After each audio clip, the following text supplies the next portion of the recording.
لیکن اللہ تعالیٰ قرآن مجید میں ایک شکوہ فرماتے ہیں، ایک شکوہ کرتا ہے اپنے بندوں سے، یا ایھا الانسان ما غرک بربک الکریم، اے انسان تجھے کس چیز نے دھوکے میں ڈالا ہے اپنے رب سے جو اتنے دور جا رہے ہیں؟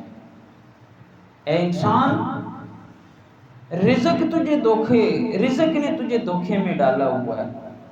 آپ جاتے ہیں کاروبار کرتے ہیں تو اس کے پیچھے آپ نے نماز چھوڑ دی، اس کے پیچھے آپ نے روزہ چھوڑ دیا، پیسوں کی خاطر حج کرنا چھوڑ دیا، پیسوں کی خاطر صدقہ کرنا چھوڑ دیا، پیسوں کی خاطر زکوٰۃ دینی چھوڑ دی،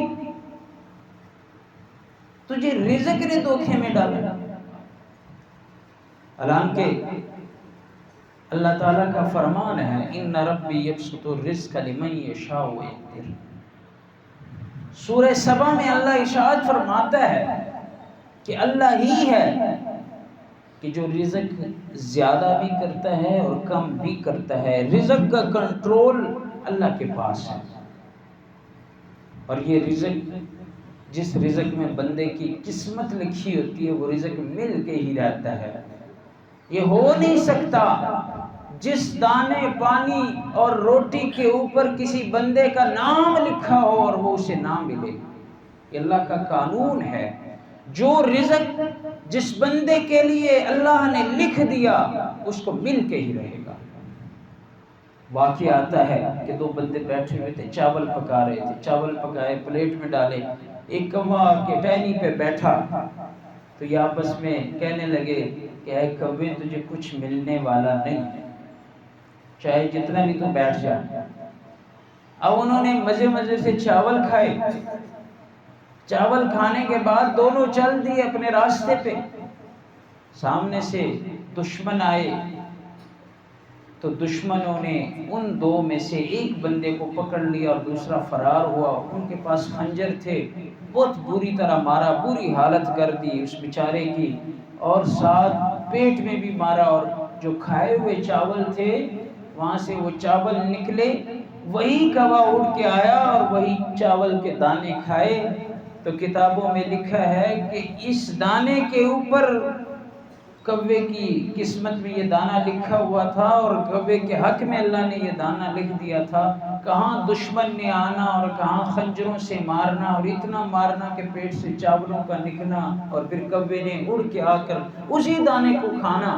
فرمایا جس دانے کے اوپر کسی کا نام لکھ لیا جائے تو اللہ تعالیٰ اسے پہنچا کر ہی رہتا ہے۔ اللہ کے ایک ولی بیٹھے ہوئے تھے، دوسرے احباب مریدین بھی بیٹھے ہوئے تھے۔ اولیاء حق ہیں لیکن ولی ولی ہوتا ہے۔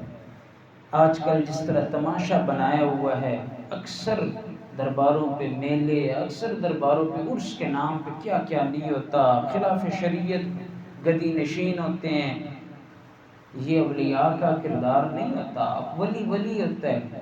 اللہ کے ولی بیٹھے ہوئے ہیں، مرید بھی بیٹھے ہوئے ہیں۔ ایک دانہ سامنے گندم کا پڑا ہوا تھا، اللہ کے ولی کو کشف ہوا کہ یہ دانہ اللہ تعالیٰ نے اس دانے کو دمشق، ایک ملک ہے، دمشق میں ایک مرغے کے نصیب میں یہ دانہ لکھا ہوا ہے، اللہ نے کشف کر دیا۔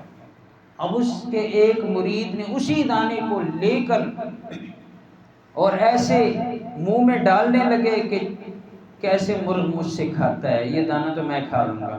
دانہ اٹھا کے ایسے زور سے پھینکا، بجائے منہ کے اندر جانے کے وہ سیدھا ناک میں اوپر چلا گیا اور ناک کے ذریعے دماغ تک پہنچ گیا۔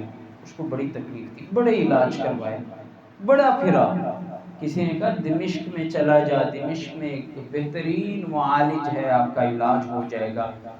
تکلیف کی عالم میں دمشق پہنچا، اس معالج پہ رش زیادہ تھا، اسی کے انتظار میں لائن میں بیٹھے۔ اللہ کی قدرت، اس کو چھینک آئی، اس نے چھینک ماری، وہ دانہ باہر نکلا، باہر چلا گیا۔ ایک مرغ تھا، وہ آتے ہوئے فوراً آیا، اس دانے کو کھا لیا۔ جب دانے کو کھا لیا تو اب اس وہاں سے اٹھ کر آنے لگے۔ کسی نے کہا اتنے دور سے آئے، معالج کو نبض تو چیک کرواتے جاؤ۔ تو اس نے کہا اب مجھے اندازہ ہو گیا، جو کام تھا میرا کام ہو گیا۔ اسی دانے کو اللہ نے یہاں پہ پہنچا دیا۔ پیر صاحب نے، ولی کامل صاحب نے جو فرمایا تھا، تو پیر صاحب کی بات سچی ہو کے رہ گئی۔ یہ دانہ یہیں پہ پہنچا کے میں نے چھینک ماری اور بیل نکلا، اسی مرغ نے کھا لیا۔ کیوں؟ اس دانے کو اللہ نے اس ملک کے نصیب میں لکھ دیا تھا۔ یہ ایک انسان ہے۔